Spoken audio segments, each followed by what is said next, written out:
transporte aéreo es el modo de transporte más seguro que hay. Es que los pasajeros que viajan en la zona trasera de un avión tienen más probabilidades de sobrevivir ante un impacto que los que viajan en las partes delanteras. Cuando un motor falla y se queda el avión con un solo motor. O sea, ¿hay un protocolo a seguir en esas cuestiones o qué onda? Sí, sí hay un protocolo. Se tiene que compensar la aeronave porque obviamente el empuje, en caso de, estamos hablando por ejemplo de un avión de dos motores, el avión tiende a descompensarse por el que solamente uno de los motores tiene empuje, pero pues ya los pilotos saben cómo compensar ese efecto de ese viraje que puede hacer el avión.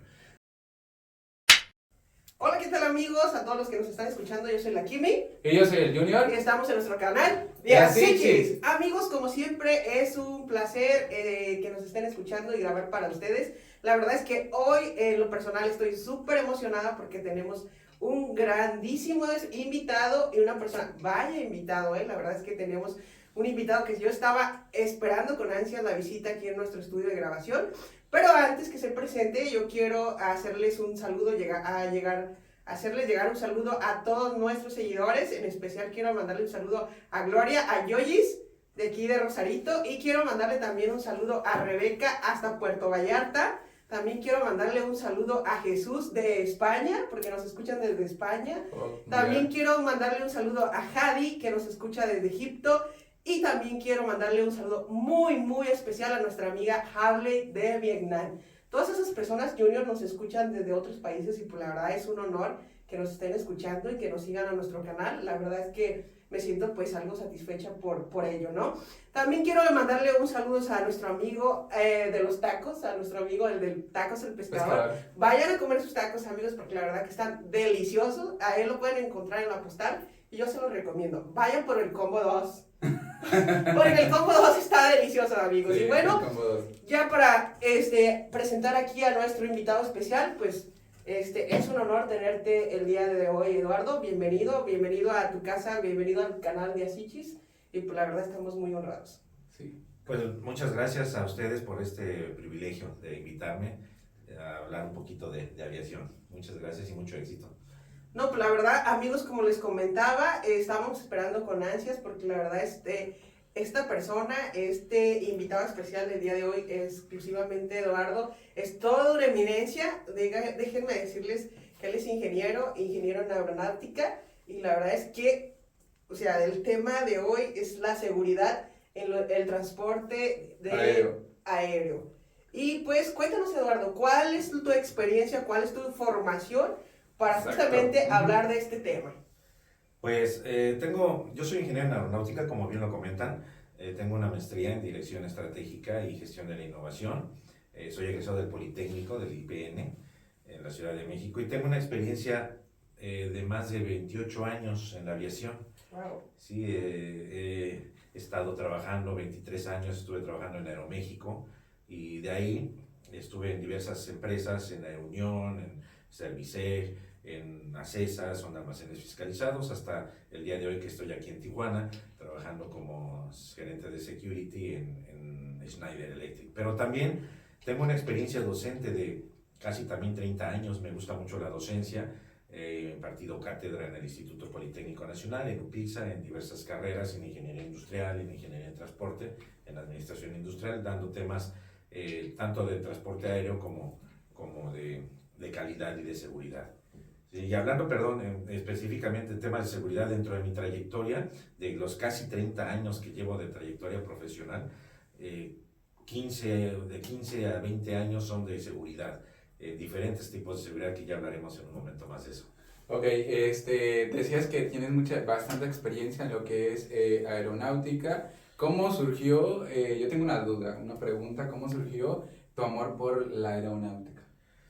Pues como muchos de los niños, mucha gente cuando es niña, no me pasó lo mismo a mí, pues yo quería ser piloto, aviador, pero pues no había las condiciones para poder estudiar para piloto. Es una carrera que es cara, y entonces pues al ver opciones pues no hay que cerrarse las puertas, entonces hay que abrir la mente, y dije, bueno, ¿qué es lo más cercano a ser piloto? Pues ingeniero en aeronáutica, ¿sí? Y de esa manera es que pude incursionar en el mundo de la aviación. Ok, perfecto, sí. Pues ya como lo comentabas, pues el tema de hoy es seguridad en lo que es en los transportes de aéreo.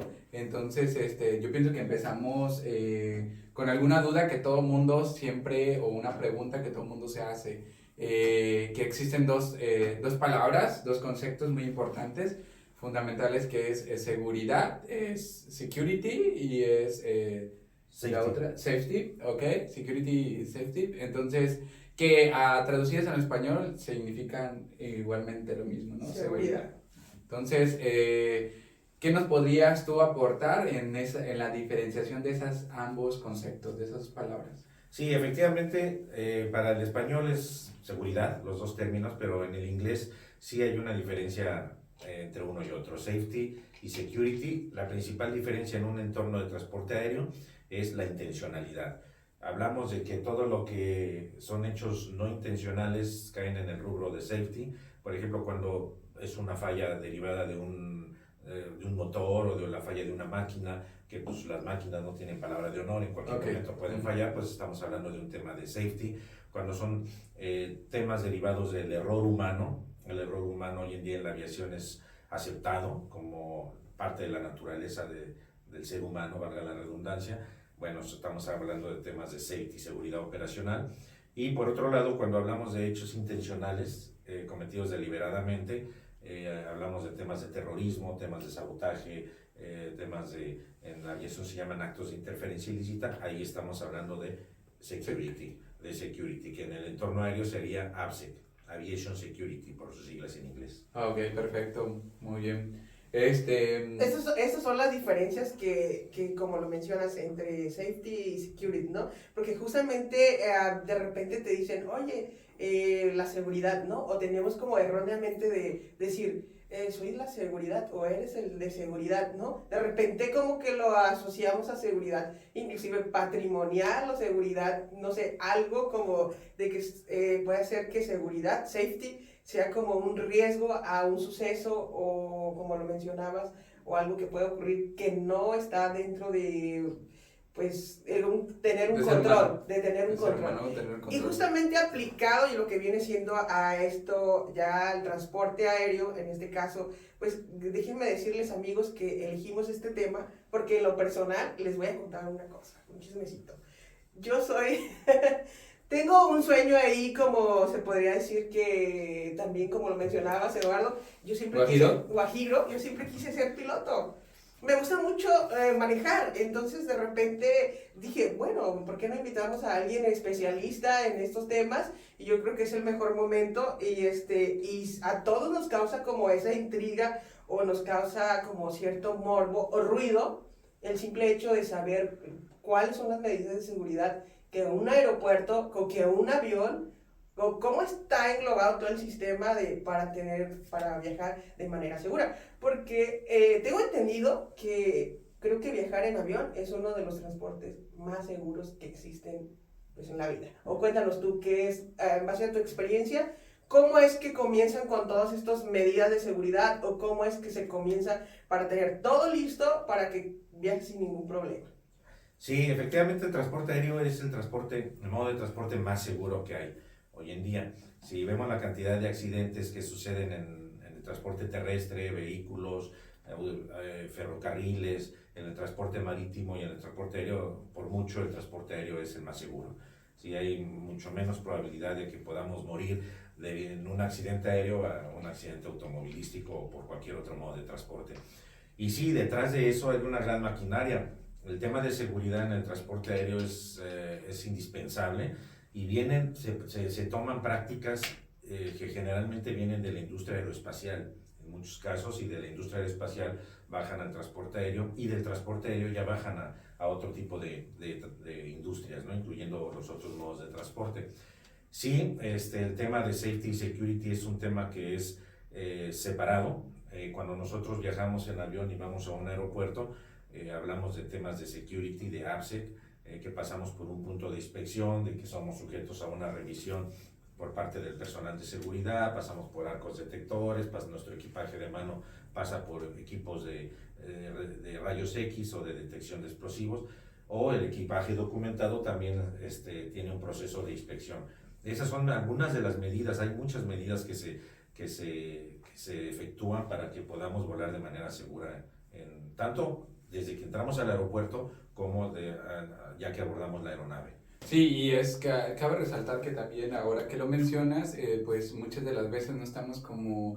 Todo el mundo hemos viajado, yo pienso que la mayoría ha viajado en un avión y siempre el desconocer un proceso, pues es a veces dice, es que no es necesario hacer esto. Entonces, pues ahorita que lo estás comentando desde la inspección, desde que entras a un aeropuerto hasta que subes a un avión, el tipo de inspección que pasa tu maleta, el tipo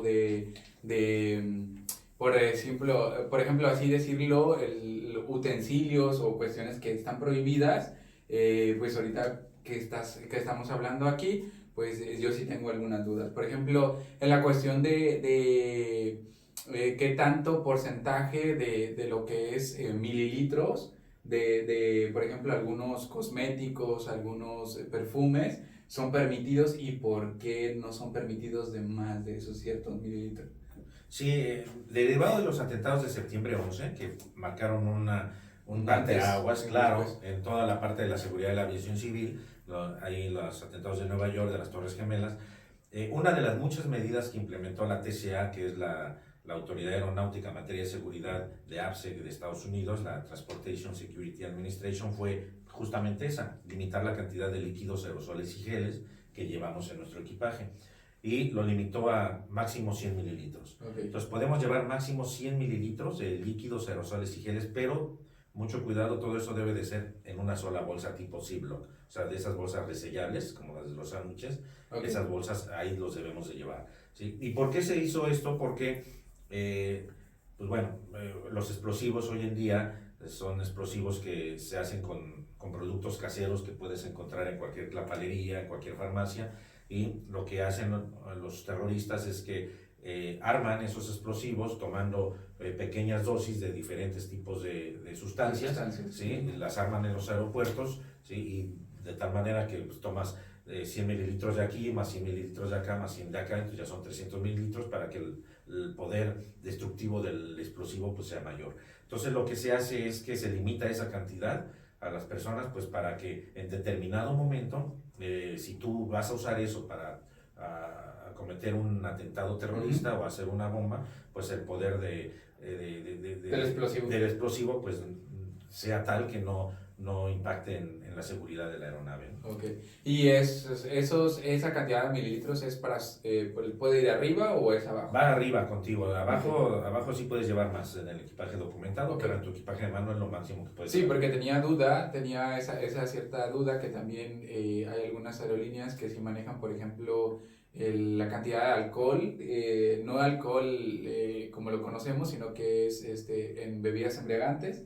Pues hay una gran diferencia entre cada aerolínea, creo. Lo permitible, el límite permisible que es de cada uno. Yo siempre me había preguntado justamente que por qué no se permitía la entrada, y pues otra de las cosas, mi duda es que ¿qué hacen con tantos envases o con las personas que no se dan cuenta, o más bien que no saben, porque hay quienes, y en pleno 2024, jamás han abordado un avión, y hay quienes hasta les da miedo, y el simple hecho de, no, es que dicen que no se puede viajar con esto, es como todo un tabú englobado de decir, no puedo viajar con agua, no puedo, de repente hasta cierto punto se comienza como mitos y realidades. Exacto. Porque la mala desinformación, o la mala información de que te dicen, no, es que sí, o es que no.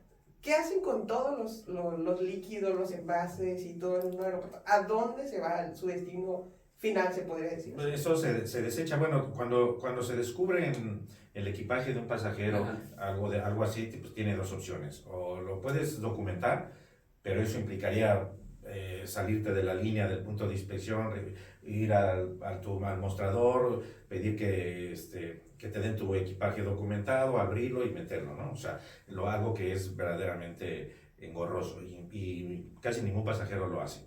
Y otro es que algunos aeropuertos te dan la opción de que lo puedas recoger después. Sí, algunos aeropuertos, ahí sí hay que consultar con cada aeropuerto, dependiendo también el tipo de sustancia que sea, ¿no? Si es un perfume que es muy caro, pues probablemente el aeropuerto, dependiendo, te pueda dar esa facilidad, ¿no? De que, bueno, pues a tu regreso lo tenemos en resguardo y a tu regreso lo recoges, ¿sí? Por ejemplo. Pero en la mayoría de los casos, pues todo eso se desecha, Okay. se va a la basura. Se va a la basura. Sí. No, fíjate, es importante saber porque, por ejemplo, yo no sabía que lo mencionas, que si tienes un perfume muy caro, el otro día conversando con alguien y de pronto le dije, oh, qué bonito tu perfume, ¿no? 30,000 pesos un perfume, imagínate Sí. gastar, de repente llevarlo y no puedes viajar con tu perfume. Así es. Pues es importante saber todas las condiciones. Regularmente nosotros o la gran mayoría de personas tenemos esa mala cultura de no leer las letritas de abajo de términos y condiciones, ¿no? De que no puedes llevar esto, sí puedes llevar esto, o hay un manual, o cuando de repente abordamos nos dan un manual de emergencias que todo lo que hacemos agarramos, guardamos un manual y ya lo tiramos o no sé. Yo lo personal siempre lo leo porque es sumamente importante. De un tiempo acá tomé como esas medidas derivado de que vi una película como todos.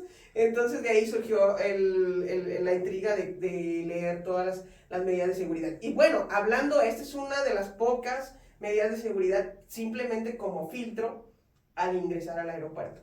Me surge mucho la duda de, antes de, como mencionabas, del terrorismo, del atentado, de las Torres Gemelas, pero ahora con lo de la pandemia me surge mucho la duda de los aeropuertos. ¿Cómo es que se inició o cómo es que el foco rojo se alarmó de todas estas medidas de seguridad para que la gente viajara?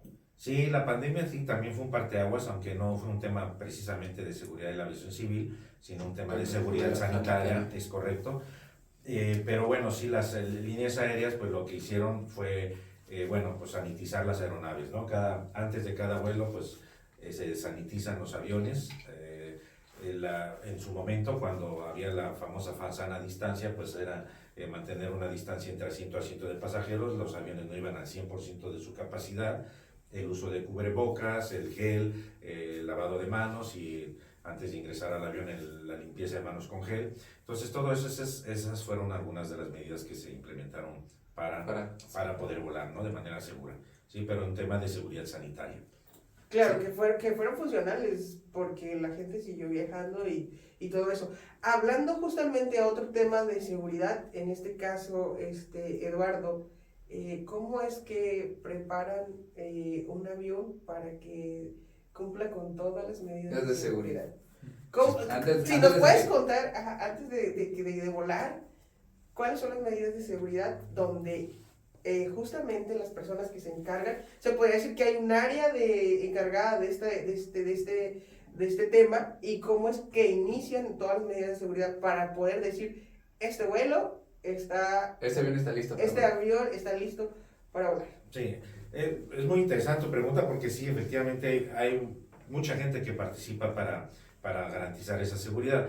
Hablando de security, de AppSec, lo que se hace, también hay que ver también las regulaciones de cada país. Hay países que son más exigentes. Estados Unidos es un país que, como ustedes saben, pues ha sido víctima del terrorismo y muchos grupos terroristas pues le quieren pegar a ellos. Entonces, las medidas de seguridad para volar a Estados Unidos son mayores, las que tienen que cumplir las líneas aéreas, que para volar a otros países. No es lo mismo volar a Estados Unidos, donde el estándar de seguridad y los requerimientos de su regulación es muy alto, que volar a Bolivia, por ejemplo, ¿no? En donde las medidas de seguridad son muy laxas, pero eso depende mucho del nivel de amenaza que tenga el país.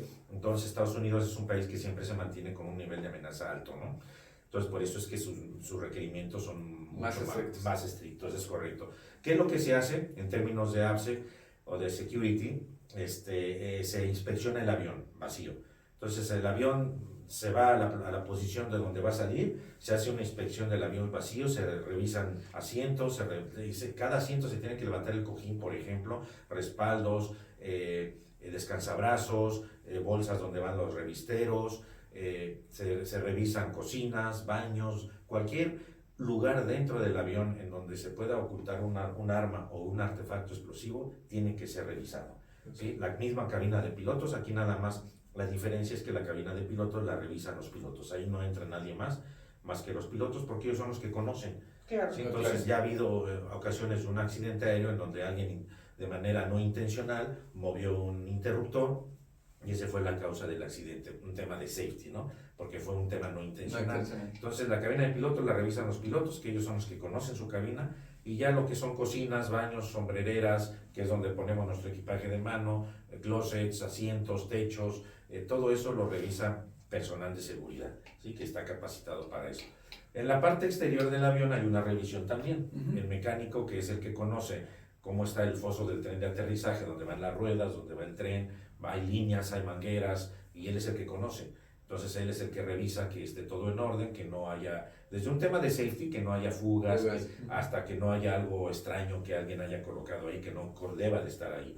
¿Sí? Registros, en donde los aviones tienen registros que se abren para poder conectarse para drenar las aguas negras, alimentar el agua potable, poner la energía eléctrica, todo eso se revisa de manera externa. Eso es por la parte de APSEC, a control de accesos, el personal de seguridad, toda la persona que entra a la aeronave que durante su tránsito, que se está preparando el avión para que los pasajeros aborden, debe de ser sujeto a un control de accesos. ¿Sí? Se le hace una revisión antes de subir al avión para pues, evitar que... Ok, entonces lo revisan. Lo revisan para que garantizar que no lleve un arma o no lleve un explosivo, no lleve algo que vayan a dejar ahí. Okay. Así es que vayan a colocarlo a bordo del avión. Eso es en el tema de APSEC. En el tema de safety, pues los pilotos hacen su verificación de prevuelo, checan cantidades de aceite, el mecánico en este caso es quien lo hace, cantidades de aceite, de fluido hidráulico, presión de las ruedas. El piloto checa también, todo esto es con base a una lista de verificación. En la aviación se usan mucho los checklists para no omitir un paso, ¿sí? Es algo que tiene que ver mucho con la seguridad y los pilotos pues verifican todo lo que son sus sistemas, ¿sí? En su checklist, en su verificación de prevuelo, hacen una verificación del exterior del avión también, pero para ver que no haya golpes en el fuselaje, las superficies de control que son los que mueven el avión allá arriba, ¿sí? Flaps, slats, elevadores no estén obstruidos, las condiciones del avión estén óptimas. Entonces, hay revisiones tanto de security como de safety, ¿sí? Para evitar cualquier tipo de incidente. Ok, perfecto. Pues es muy interesante todas esas cuestiones que pues a veces se desconocen y que es todo un trabajo y que detrás de cada avión o de cada vuelo que va a salir, pues hay muchísima gente implicada en eso, ¿no? Tanto también como lo mencionabas, los pilotos, las personas que revisan, más aparte los mecánicos y pues todos los que están encargados. Yo pienso que cada quien tiene su función. No, lo que vemos nosotros es nada más lo de arriba, lo único, lo por encima, ¿no? Yo pienso que todo mundo, pues, vemos nada más súper poquito para que puedan volar. Y fíjate que lo que dices es muy importante porque a veces el pasajero no entiende, y no entiende porque no sabe, ¿sí? No sabe de todo esto, pero, por ejemplo, hoy que estamos sufriendo de altas temperaturas en la Ciudad de México y en otros aeropuertos, ha sido muy viral, se ha hecho muy viral de que muchos pasajeros se quejan porque los bajaron del avión. ¿Por qué? Y que les dijeron que ¿por qué lo bajaron del avión? Por las altas temperaturas. Efectivamente las altas temperaturas afectan al rendimiento de los motores. Entonces, entre más alta temperatura tenga un aeropuerto, hay menor cantidad de oxígeno, el motor no funciona de manera óptima y por lo tanto el peso que puede sacar el avión se reduce. Entonces, se ven obligadas las líneas aéreas a bajar pasajeros, a hacer un ajuste, y el pasajero pues no desconoce eso, y entonces el pasajero está molesto porque dice, es que me bajaron del avión porque hace mucho calor.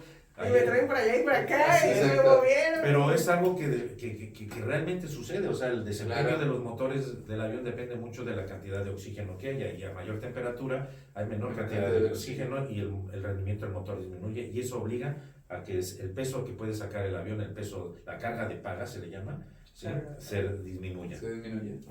¿Cuánto es la carga que tiene que tener o para óptimas condiciones para poder volar? Varía mucho de avión en avión, ¿no? Los modelos, hay aviones que son muy pequeños, aviones de escuela que son de 2-3 plazas, hasta aviones de 500 pasajeros como la 380. Entonces, pues en un 767, Boeing 767 puede sacar, pues, ¿qué te puedo decir? 200 toneladas aproximadamente, dependiendo también la configuración de carga de paga. La carga de paga es todo aquello que genera ingreso a la línea aérea, ¿no? Hablamos de pasajeros, equipaje, que a veces es pagas por mayor equipaje. Así es, por mayor equipaje y carga, ¿no?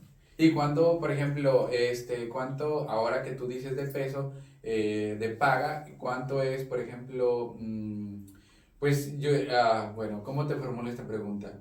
El peso de paga es un estimado. ¿Cuánto es lo que tú dices para que pueda levantar o sea, dependiendo como lo has dicho que de cada avión, es el peso que puede, pero existe un porcentaje que tú digas, ok, hasta aquí es el límite de que puede cada avión y no se puede pasar? Sí, hay un peso máximo de despegue que va a depender justamente Eso es lo que me refiero, de la perdón. temperatura, así Ajá. es, y el peso máximo de despegue es diferente para cada, inclusive en el mismo aeropuerto, el mismo avión puede tener un peso máximo de despegue diferente, porque va a depende de las condiciones que en ese momento prevalezcan, de temperatura, de humedad, depende también de la Climatológicas, longitud, así es, el medio ambiente, depende de la longitud de pista que haya, ¿sí? De la pendiente de la pista. Sí, entonces hay muchos factores que influyen para determinar el peso máximo de despegue de un avión. Por ejemplo, el peso máximo, por así decirlo, de un avión del más comercial, ¿cuál sería el más comercial? Pues son 737, digo, no tengo el dato ahorita exactamente, pero va a depender mucho del aeropuerto, de la operación, pero pues no sé, una prox, no sé, hay aviones, no necesariamente ese, pero hay aviones que su peso máximo de despegue está en 300 toneladas, por ejemplo. 300 toneladas. Sí. Wow. Sí, 150 toneladas, va a depender mucho, ¿no? Del modelo de avión y también de las condiciones de ese momento. Ok, ahora, no sé si tengas algo por qué preguntar, alguna duda, pero yo tengo bastante. No, yo tengo bastante. Hablando de Es un tema muy peso, interesante. ¿cuánto es lo que un avión se podría decir tiene su peso vacío? Ese también, Eso depende del modelo. Es que de hecho, exactamente hay un peso que se llama peso vacío, que es se pesa el avión vacío, o sea, sin nada, sin pasajeros, sin nada, pero con todo su equipo de emergencia a bordo y con todo, o sea, lo que son chalecos, extintores, o botellas de oxígeno, o botiquines, todo el equipo de emergencia es parte del peso vacío, ¿no? Y se pesa el peso vacío y a partir de ahí se empiezan a sumar los pesos del combustible, de las cargas, del equipaje, de los pasajeros y así se va llegando hasta el peso máximo de despegue. Pero sí, el peso vacío del avión también varía mucho, o sea, si tú al peso vacío le sumas el combustible más la carga de paga, ¿sí? Me da el peso máximo de despegue. ¿Sí? Antes de volar tienen que tener el dato del peso Por eso máximo es del de protocolo. El peso vacío y a partir de ahí se va sumando los pesos. Eso se le llama peso y balance. ¿Quién es el que se encarga de hacer eso, Eduardo? El oficial en México, el oficial de operaciones. El oficial de operaciones. Él tiene que calcular en el momento que están haciendo cargar el avión y subir las personas y todo, y él tiene que ya tener el dato antes de abordar el avión. Él hace el peso y balance del avión para determinar el centro de gravedad del avión, que no esté muy pesado de cola ni muy pesado de nariz, que se encuentre dentro de los límites del centro de gravedad, y también el peso y balance determina también las velocidades de despegue del avión, ¿sí? Y distribuye la carga y el equipaje dentro de los compartimientos. Él es el que se encarga de eso. Sí, de hecho, qué bueno que se tocan todos esos temas porque en mi último vuelo, que venía de Puerto Vallarta hacia acá, sí, a mí y a otros pasajeros dijeron que si nos podíamos cambiar de asiento por la cuestión ¿cómo se llama? De distribución de peso, y yo decía, pues, ¿qué tiene que ver? Pero ahora que ya lo... ¿Eso vi qué? Ajá, entonces, pero es porque mucha gente sí se molestó, porque a mí, por ejemplo, yo siempre viajo en ventanilla y me cambiaron a una salida ¿cómo se llama? De emergencia, también por eso, nos distribuyeron, entonces nos empezaron a distribuir. Y mucha gente sí se molesta porque dice, yo pagué cierta cantidad porque dependiente en la que zona estés, es la que también pues las aerolíneas tienes que pagar. Pero a mí también me tocó recientemente en un vuelo de Guadalajara a Tijuana, ese cambio de algunos pasajeros que solicitaron voluntarios para moverse del lugar precisamente por tema del centro de gravedad, pero nada más es por el despegue. Claro, te pierdes el despegue, ¿no? Dices, pues yo tengo ventanilla, me perdí de ver el mar, pero ya después que el avión llega a los 10,000 pies ya te puedes regresar a tu lugar, pero es por un tema justamente como comentas, de movimiento del centro de gravedad. Así es. Ok, o sea, todo lo que es súper importante, hasta un movimiento de una persona arriba, la distribución del equipaje y todo lo que implica, ¿no? Mantener el equilibrio, como lo Eso. mencionaba Eduardo, tienes que mantener el equilibrio en el avión y que justamente la responsabilidad que tienen los encargados de hacer toda esta dinámica es una responsabilidad sumamente alta. Sí, y también, perdón por la interrupción, pero que también yo había leído por ahí en una bibliografía que la mayoría, porque yo también tuve un curso de aeromedicina, entonces me dieron bases aéreas básicas, entonces también comentaban la cuestión de tipo de motores y todo este rollo, las presiones arriba que son diferentes aquí en atmosféricas, que son diferentes aquí a aquí en Nivel de piso. y pues es muy wow, o sea, es muy sorprendente todo lo que implica. No, y que además pues tienen, como lo mencionaba Eduardo, tienen que calcular pues la humedad, tienen que calcular la presión. Hablando de presión es un tema muy interesante, la presión que está en el ambiente, la presión que está a nivel piso, la presión que está a nivel altura, la presión que está dentro del avión, la presión que está fuera del avión. Platícanos un poco acerca de cómo es que regulan la presión del avión para que pues todas las personas que estén dentro de, una vez que estén arriba, O sea, no haya una descompensación. La presión que sea misma aquí allá arriba. Como... Sí, en realidad no es la misma presión. El avión es un globo. Okay. Se infla y se desinfla el avión conforme va ascendiendo, se va presurizando. ¿Por qué? Porque pues, bueno, va perdiendo, hay menor cantidad de oxígeno. ¿Sí? Entonces, todos los aviones tienen por diseño un máximo de presión diferencial que puede soportar el fuselaje. ¿Sí? ¿Qué es la presión diferencial? Es la diferencia de presiones que hay en presión externa, ¿sí? Y presión interna del avión. Adentro del avión. Exactamente. Entonces es un globo, es un globo que se infla y se desinfla. Bueno, pues todos los aviones tienen una presión diferencial ya dada por el fabricante que no se puede exceder, porque si se excede, o el avión explota o implota. ¿Sí? Dependiendo si la presión es mayor adentro o afuera. ¿Sí? Entonces, lo que se hace es que se va regulando esa presión por medio de un sistema automático. Hoy en día ya los sistemas son automáticos, reguladores de presión, que va regulando esa presión diferencial. ¿Sí? Entonces va metiendo mayor cantidad de oxígeno dentro de la cabina o va sacando, o sea, va regulando la cantidad en la que el avión se va inflando y desinflando para mantener esa presión diferencial y que nosotros adentro del avión pues tengamos un ambiente confortable, que nos sentamos, a veces tenemos el oído, que es, pero eso es muy normal, ¿no? Inclusive en el automóvil. Cuando tú vas viajando, pues se te tapan los oídos, ¿no? Cuando vas subiendo a mayor elevación. Lo mismo pasa con los aviones, pero la idea es que el pasajero no sienta esos cambios de presión. Entonces, el cuerpo humano también soporta cierta cantidad de presión diferencial que es alineado totalmente a lo que los aviones están diseñados, ¿no? Sí, porque de hecho ahora que te platico esto también de las presiones por la cuestión de que de eso de aeromedicina, comentaban o nos daba el instructor que era también un ingeniero, que había pasado daban en la historia que habían pasado algunos accidentes con esto relacionado con lo de la presión. Entonces, otra también de las preguntas que tengo es, por ejemplo, en caso de despresurización, no sé si se diga así, ¿qué cantidad de oxígeno carga el avión para las mascarillas que salen? Esa es una buena pregunta. Cuando hay una despresurización que es exactamente por arriba más o menos de los 13,000 pies de altitud, ya necesitamos que el avión esté presurizado. ¿Sí? Entonces, más o menos 13,000 pies. ¿Sí? Cuando hay una despresurización precisamente por un tema de falla de esa presión diferencial que hablamos, se botan las mascarillas de oxígeno y en general los aviones tienen suministro de oxígeno hasta por media hora más o menos, para que el avión pueda descender en media hora y sí lo hacen sin ningún problema.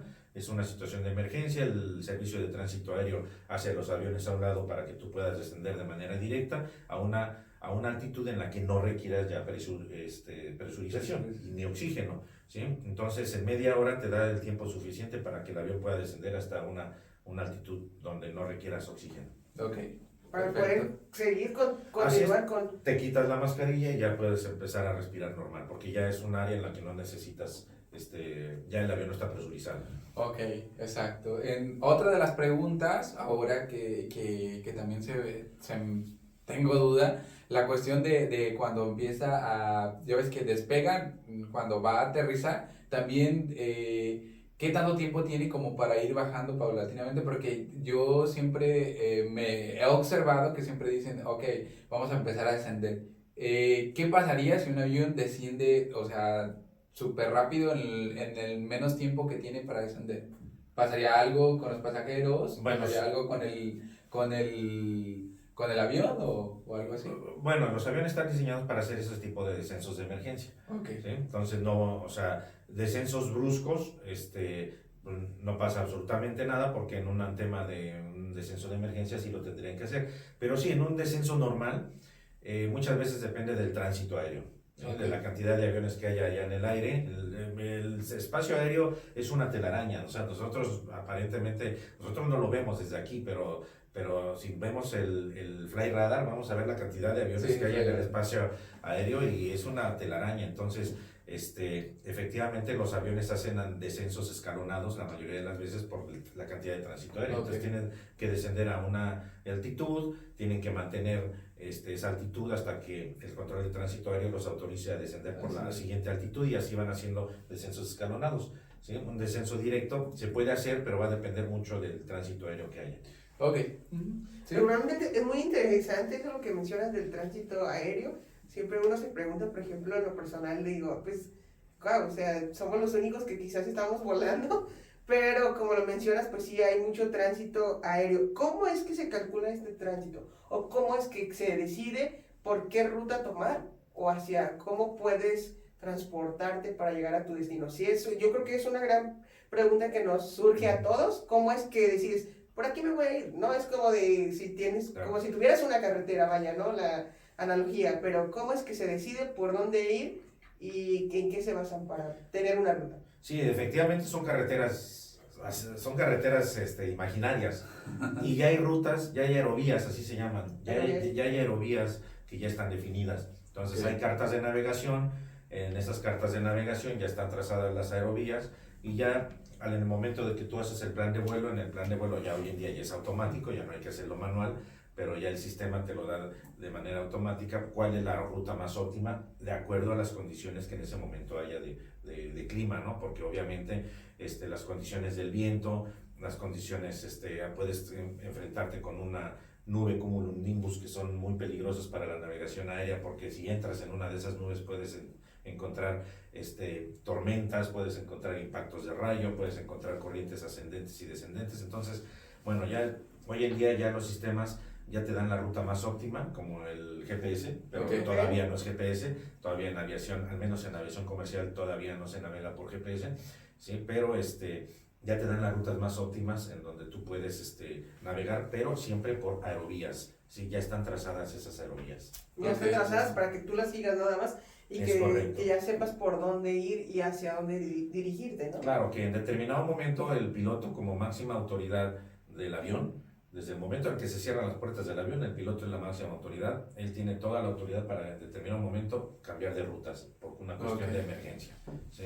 O que él vea de seguridad, ¿no? Que él vea que es peligroso cruzar, a lo mejor en ese momento las condiciones del viento no son favorables, cambia la ruta, ¿no? Por una cuestión de seguridad. Ok, ¿tienes alguna otra pregunta? Que además, bueno, además justamente lo mencionaba, el piloto es quien tiene la responsabilidad de saber a dónde dirigir el avión, saber qué decisión tomar o cómo es posible hacia dónde llevarla.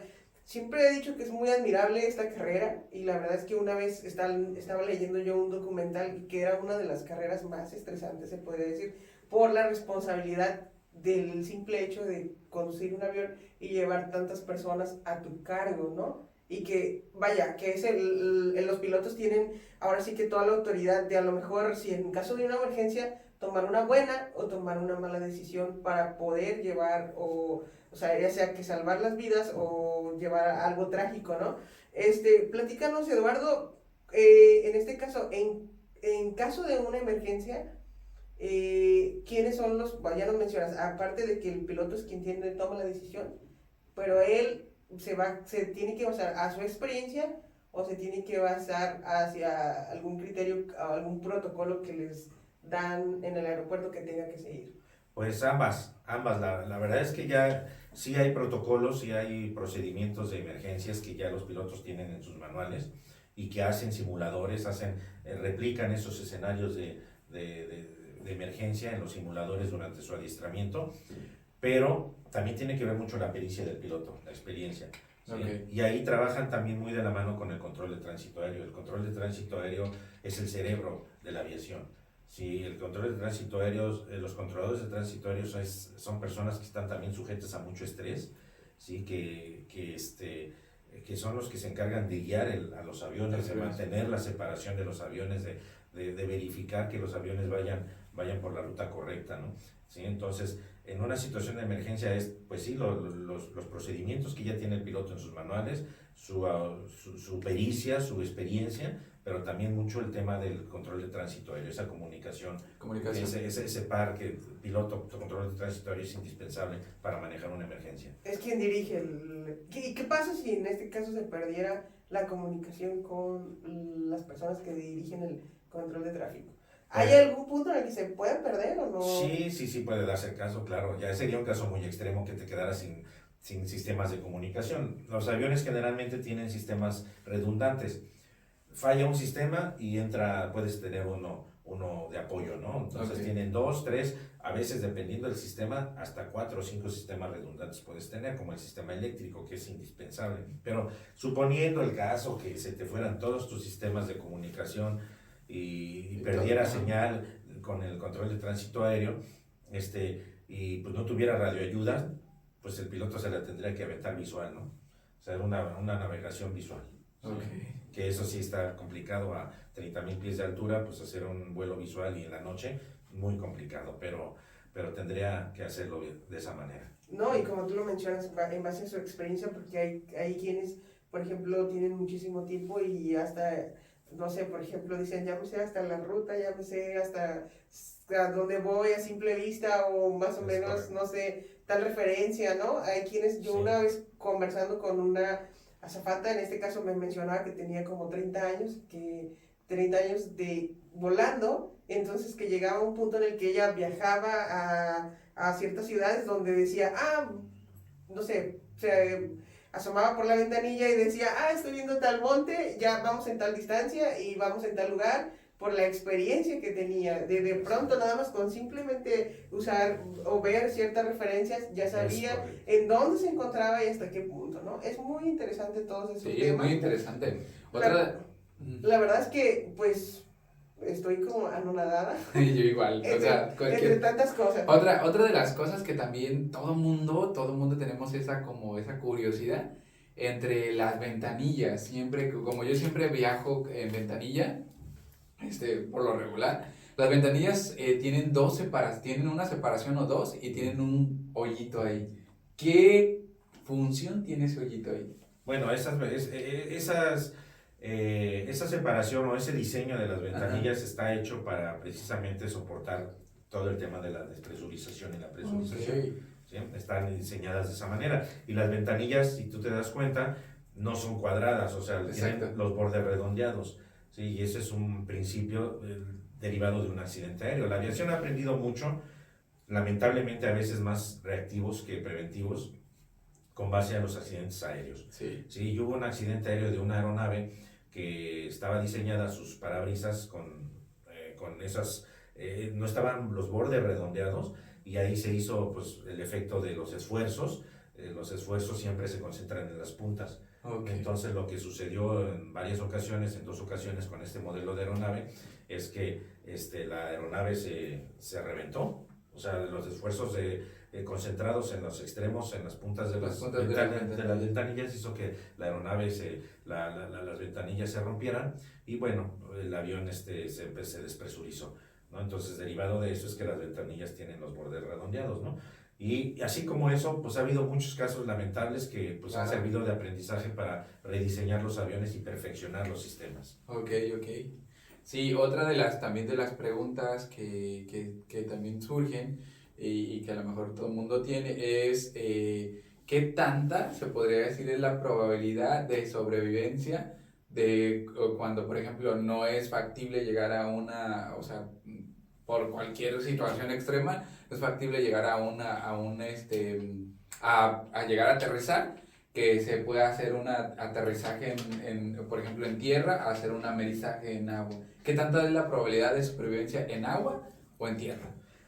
Uf, esa es una buena pregunta. En agua tuvimos un caso como el del río Hudson, acuérdate Sí. que fue el que el avión se tragó los patos que iban ahí, se Ajá. apagaron el peor escenario que le puede suceder a un piloto en vuelo es el Esa es corte de otra los buena motores. pregunta. Sí, que todos los motores se apaguen, porque ahí te quedas sin nada, te quedas sin potencia, sin nada, y el avión tiene prácticamente que planear.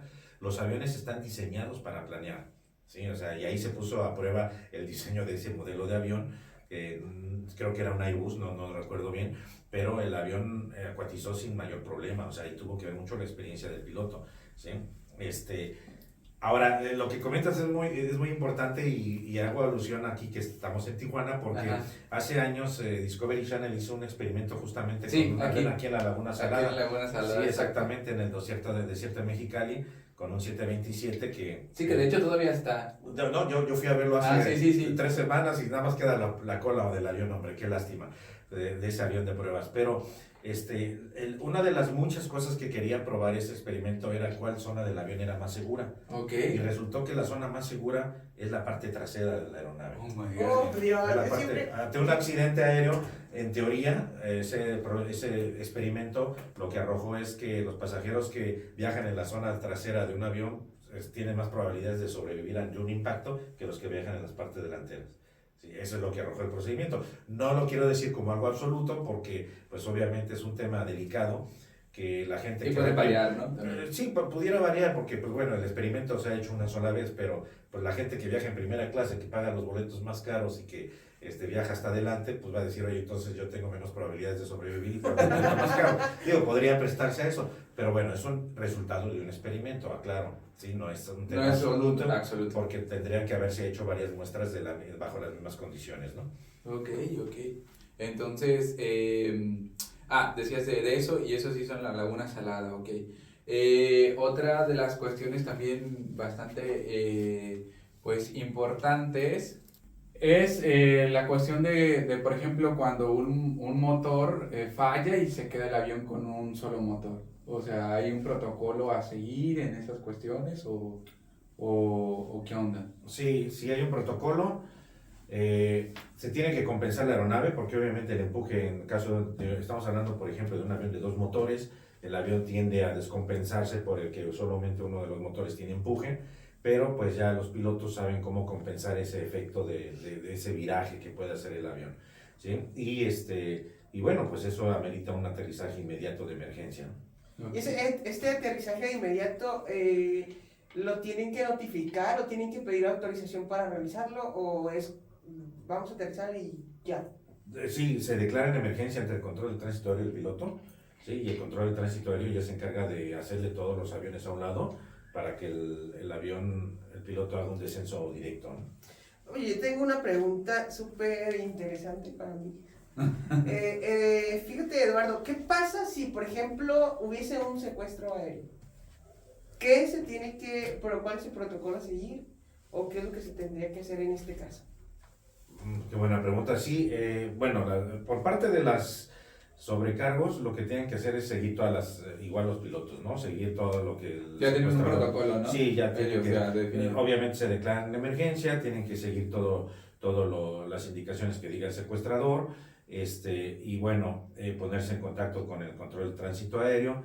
Y generalmente lo que piden los secuestradores es algún tema de índole asilo político, liberación de presos, y aquí lo que se hace es que se pide un negociador, ¿sí? Entonces entra por parte del gobierno un negociador, que es el que hace toda la labor de negociación, valga la redundancia, con el secuestrador, ¿sí? Pero ahí lo que hace el piloto, el sobrecargo, pues es únicamente pues es seguir las instrucciones del secuestrador. ¿Por qué? Porque pondrían en peligro las vidas de los pasajeros, ¿no? Claro. Sí, entonces aquí lo que se hace es seguir las instrucciones del secuestrador y ya que entra el negociador y el negociador es el que entraría con el secuestrador ver las demandas, ¿no? Actual, pero otra pregunta muy importante, por ejemplo, si en este caso no se hace una negociación inmediata, por ejemplo, el combustible que tienen asignado para que el avión esté en marcha, si se excede el tiempo en que pueden negociar, ¿qué es lo que se tendría que hacer?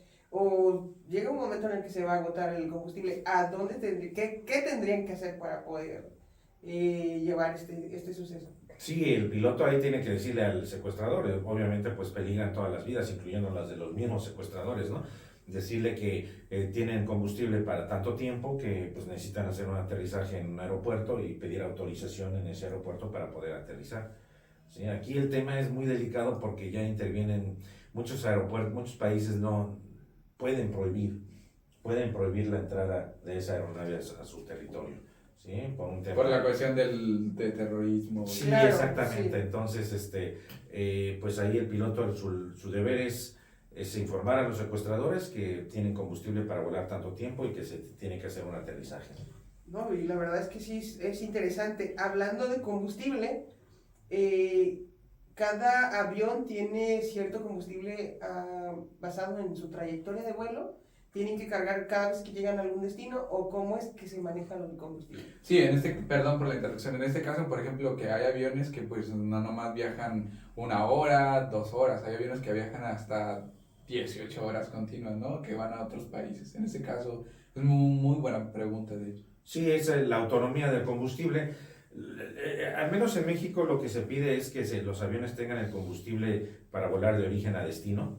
¿Sí? Ese combustible se calcula de origen-destino. Luego deben de tener un combustible para volar a un aeropuerto alterno en caso de una emergencia, que puede ser desde un mal clima, un mal tiempo en el aeropuerto de destino, que te tengas que desviar a un aeropuerto alterno que generalmente debería de ser el más cercano.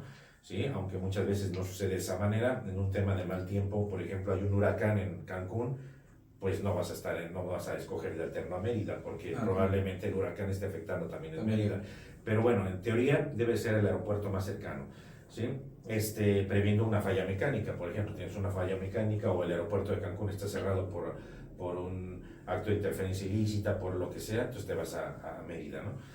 Y además debes de tener una reserva adicional. En caso de vuelos nacionales, la política de combustible de reserva es de 45 minutos, o sea, te gastas el combustible origen-destino, tienes todavía tu combustible al alterno, y si por cualquier cosa te gastas el del alterno, todavía tienes combustible para sobrevolar 45 minutos, encontrar un aeropuerto en un radio de 45 minutos y hacer un aterrizaje de emergencia ahí.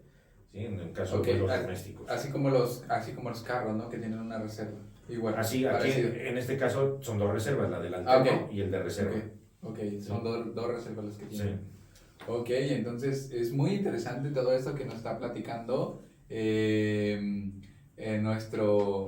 nuestro amigo aquí, Eduardo. Y por ejemplo, no sé si tengas otra duda, Kim. Una duda muy interesante, por ejemplo, ¿qué pasaría si en este caso el avión le fallaran los dos motores? O le fallaran los motores que tiene, no sé cuántos tenga, pero ¿qué pasaría si le fallaran los motores y quedara completamente el avión en pleno vuelo? Se podría decir que no le funcionara. ¿Cómo puedes arrancar? ¿Qué se tendría que hacer? ¿O cómo puede llevar el piloto el avión a llevarlo a un tema de seguridad? Sí, el peor escenario que puede sufrir un piloto es que le fallen los dos motores o todos los motores, ¿no? Un avión de 3 motores, los 3, ese es el peor escenario. Que los pilotos practican esos escenarios en el simulador durante su adiestramiento. Y ahí, ¿qué es lo que tiene que hacer, además de rezar el Padre Nuestro? Pues bueno, hacer un aterrizaje de emergencia, pero aquí ya el avión está diseñado, todos los aviones están diseñados para planear, todos, absolutamente. Entonces ahí depende mucho también la pericia del piloto, ¿sí? Para que el avión pueda planear y poder acuatizar o aterrizar con éxito, como sucedió con el caso del río Hudson, ¿no? Que ya lo comentamos, ¿no? Sí, que ya lo comentamos. Sí, pero intentar arrancar los motores también, digo, bajar de nivel de vuelo, de altitud, intentar arrancar algún motor. Digo, si el motor se apagaron los motores porque se ingestionó un ave, pues ahí sí no hay manera de volverlos a arrancar. Pero si fue por alguna falla, Entonces intentar volver a arrancar uno de los motores y una vez con un motor arrancado, pues intentar arrancar el otro, ¿no? Si no es posible arrancarlo, pues entonces ahí sí ya planear el avión. Ok, otra de las preguntas también que me surgen es la cuestión de si, por ejemplo, el tren de aterrizaje queda, o sea, no baja, queda atorado. Por ejemplo, ¿tienen dos trenes de aterrizaje? Sí, el tren principal y el tren de nariz. Ok, el tren, por ejemplo, el tren de nariz, si no bajara o se quedara o algo así como pegado, ¿cuál es el protocolo a seguir? ¿O si sí puede aterrizar con el tren Sí, claro. principal? Sí, claro, hubo un caso hace una semana o dos de un avión de FedEx que aterrizó así sin tren de aterrizaje de nariz. Sí, ahí lo que se hace es que el avión tiene que hacer un pase, se le llama así pase, cercano a la torre de control para que los controladores de tránsito aéreo puedan ver el tren de aterrizaje y ver si hay algo que esté obstruyendo que el tren de aterrizaje pueda desplegarse. Sí, entonces tiene que pasar cerca de la torre de control Para verificar. para que visualmente los controladores puedan ver si hay algo, ¿no? Si que impida que el tren de aterrizaje baje. Dentro del avión también hay un seguro del tren, hay una mirilla, ¿sí? en el piso de la cabina de pasajeros, y ahí la sobrecargo o el piloto puede acercarse, abre esa mirilla y ver si el tren de aterrizaje está adentro y tiene el seguro puesto, ¿sí? Porque puede ser una falla también que el tren de aterrizaje no esté asegurado, ¿sí?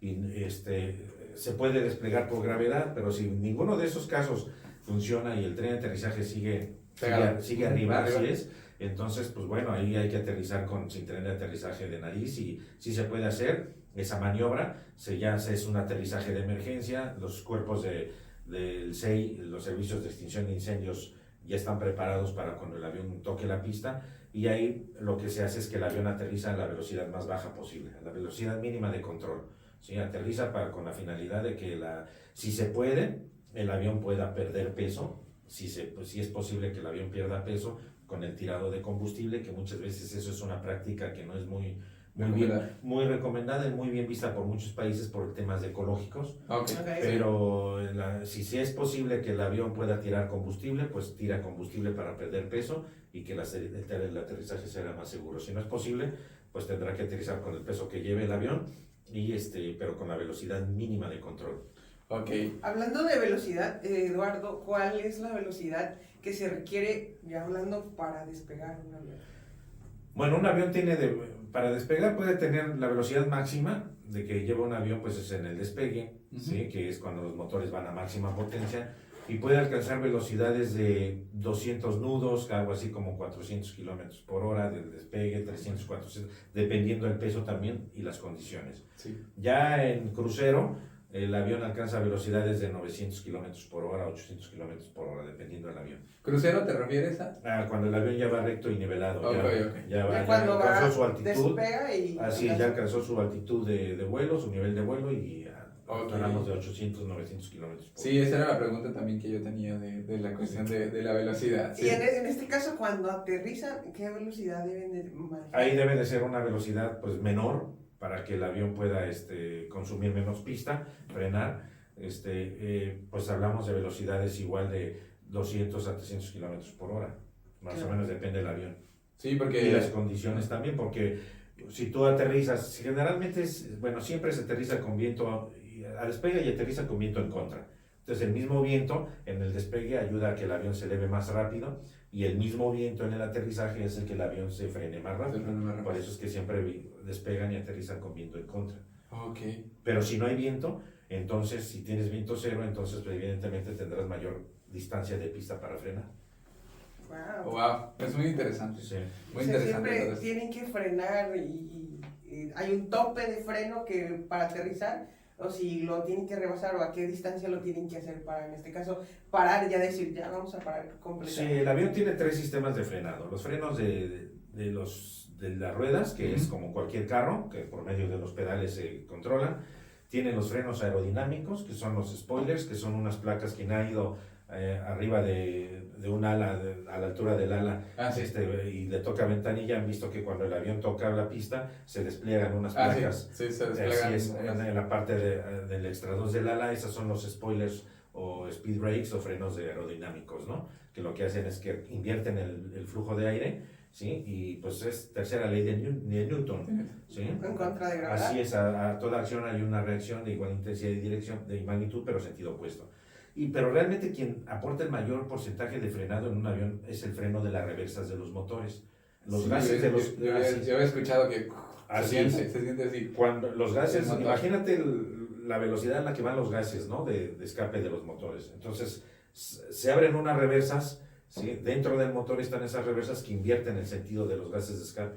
Igual, tercera ley de Newton. Y eso es eso es lo que hace que el avión frene mayormente, ¿no? Sí, porque ahora que lo comentas, a mí siempre, o sea, yo siempre viajo, trato de viajar del ala hacia atrás. Entonces, pero casi por lo regular siempre me ha tocado en el ala, y sí, cuando toca, ahora que lo comentas, y yo también lo decía porque pasa, se abren el frenado aerodinámico, se despega, y otra de las cosas es que cambia el sonido del motor. O sea, es cuando se activan las reversas, es correcto. Sí, o sea, como definitivamente cambia y se siente. Cambios, Ajá, y se siente. Y se siente de repente como un jalón, como un impacto. Porque ahora me doy cuenta. Y ahora en adelante, cuando viaje en un avión, yo creo que voy a prestar más atención. Sí, es muy interesante. Voy a prestar más atención. Otra pregunta que me surge, me causa bastante ruido. ¿Por qué esa forma del avión? ¿Por qué la forma en la que está diseñada? ¿Por qué no? A mí se me ocurre por qué es esa forma que tiene forma como de cruz, o muchos hasta lo asocian con forma hasta de tiburón, ¿no? Pero ¿por qué tienen esa forma los aviones? Pues es una forma similar a la de las aves cuando vuelan, queriendo imitar la figura de las aves, ¿no? La nariz del ave, donde está el pico, que es la nariz del avión, que es lo aerodinámico, y luego cuando el ave despliega sus alas, ¿no? Sí, igual, es exactamente el mismo principio, imitación de un ave, ¿no? Y otra de las preguntas también, la parte trasera que está como en forma de cruz, ¿tiene la parte trasera de la cola, ¿tiene alguna función? Sí, claro, ahí en la parte trasera están los elevadores y el timón. Esas superficies primarias de control son los que, gracias a esas superficies, el avión puede subir, bajar la nariz, los elevadores hacen el control de cabeceo de la aeronave, se sube y baja nariz, y el timón hace la guiñada, ¿no? Que el avión pueda hacer este movimiento hacia un lado o hacia el otro, ¿no? Okay. Entonces, esas superficies de control van en el empenaje, en el estabilizador horizontal y vertical. Ok, sí. Muy interesante, pues la verdad que es un podcast muy interesante, muchas preguntas, a lo mejor algunas se quedan sin resolver, a lo mejor resolvimos la mayoría en la cuestión de lo que es los vuelos o los aviones, que varía bastante las cuestiones. No preguntamos cuestiones de adentro, de protocolos, porque a lo mejor desconozco si tú conoces, porque por ejemplo en este caso pues las azafatas o los sobrecargos tienen una parte importante en la cuestión de adentro de la seguridad del avión, ¿no? Ya en la cuestión, lo que nosotros vemos, a lo que nosotros tenemos contacto y con el personal que tenemos contacto, porque todo lo que nos está contando nuestro amigo Eduardo es todo lo que es externo, los funcionamientos del avión y también lo que hay detrás de todo para que un avión funcione, ¿no? Claro, y como tú lo mencionabas, hay ciertas dudas, a lo mejor ese tema de cuáles son las medidas de seguridad o qué hacer en caso de una emergencia internamente ya cuando estás volando. Por ejemplo, si a alguien le sucede algo, que no sé, alguien entre, no sé, algún paro cardíaco, o que, no sé, una persona dé a luz, o que alguien sufra de alguna enfermedad, o que hay, por ejemplo, hay mucha gente que no ha viajado y de repente esa presión, esa diferencia de altura, o lo resiente su cuerpo, es por eso que es muy importante. Ya sería otro tema muy diferente y estaría genialísimo hacerlo en otro nuevo podcast, pero cabe mencionar que todo lo que hablamos el día de hoy pues es bastante interesante, y pues la verdad yo creo que de ahora en adelante ya voy a ver los viajes y todas las experiencias en avión de diferente manera. Pues como siempre, pues nuevamente quiero agradecerte, Eduardo, por haber venido y tomado la invitación con nosotros. Estamos pues muy agradecidos en que te hayas dado el tiempo, orgullosos de tenerte aquí y pues ojalá y en otro momento pues hablemos de otro tema. Sinceramente todas las dudas que tenía yo creo que nadie me las había aclarado desde otro punto de vista como tú. Yo creo que hubiese quedado esas dudas a la intemperie y pues muchas gracias, muchas gracias. Amigos, a todos los que nos están escuchando, que les quiero o que nos ven por YouTube, o que nos ven por YouTube, para que se suscriban a nuestro canal en YouTube. Estamos como @deasichis, donde se pueden suscribir. Denle suscribirse a la campanita y van a escuchar y van a ver todos los nuevos podcasts que vamos subiendo. Quiero mencionarles que además, pues nuestro amigo Eduardo, pues es escritor. No nada más es toda una eminencia, de que aparte de la docencia, aparte de ser ingeniero, aparte de tener puestos gerenciales de altos mandos, es escritor, tiene un libro y cuéntanos tu libro, ¿de qué trata, Eduardo? Sí, mi libro se llama Seguridad Integral en las Empresas, Okay. Es un sistema de gestión de seguridad integral, es un sistema que yo propuse, crié, no había nada hasta antes de mi libro acerca de esto, que busca integrar todos los tipos de seguridad que hay en una empresa, porque tenemos security, safety, seguridad patrimonial, seguridad de salud en el trabajo, AppSec, hay industrias como la aeronáutica en donde tenemos 4 o 5 diferentes tipos de seguridad. Así es. Pero a veces esas seguridades se manejan de manera independiente y pues no es necesariamente lo mejor para las organizaciones. En lo que se busca con este sistema integral, sistema de gestión de seguridad integral, es que todas esas seguridades, todos aquellos procedimientos que sean comunes a esas seguridades se integren en un solo sistema de gestión para que las empresas, las organizaciones optimicen recursos, todo tipo de recursos, materiales, humanos, procesos, tiempos de ejecución, etcétera, pero también que hagan más seguras a las organizaciones. El libro es editado por Alfa Omega. El libro está en formato físico en las principales librerías y en formato digital también en el portal de Alfa Omega. Ok, ahí es donde lo podemos encontrar. Y pues también no sé si te gustaría dar tus redes sociales donde te pueden encontrar para a todo aquel que tenga una duda de nuestros seguidores o que nos escucha, pues poderlo seguir y pues que también comparte información importante. Claro que sí, mis redes sociales no tengo Instagram, tengo Facebook, que es Seguridad Integral en las Empresas, ahí está, o Eduardo Reyes, y tengo TikTok, ahí es @eduardo.reyes.l. De todas maneras, aquí abajo van a estar saliendo sus redes sociales por todo aquel que esté interesado en seguirlo con esta información tan importante. Y pues no se olviden que también nosotros nos pueden encontrar también en todas las plataformas, tanto como Spotify, YouTube actualmente, Instagram y TikTok y Facebook. Nos encuentran como @deasichis. En casi todas las plataformas aquí van a estar saliendo y también las plataformas que me pueden encontrar @Mijail JR o el Junior en TikTok, en Facebook y en Instagram. Y bueno, como lo mencionaba el Junior, para todos los que nos quieren seguir escuchando o nos quieren seguir en nuestras redes sociales, les recuerdo que en Facebook aparecemos como Asichis Junior Kim. Y también en Instagram estamos como @deasichis, @de_deasichis.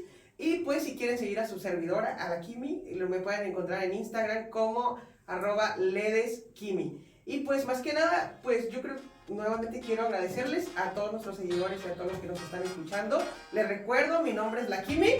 Y mi nombre es el Junior. Y el mío Eduardo. Y estamos en el podcast De Asichis.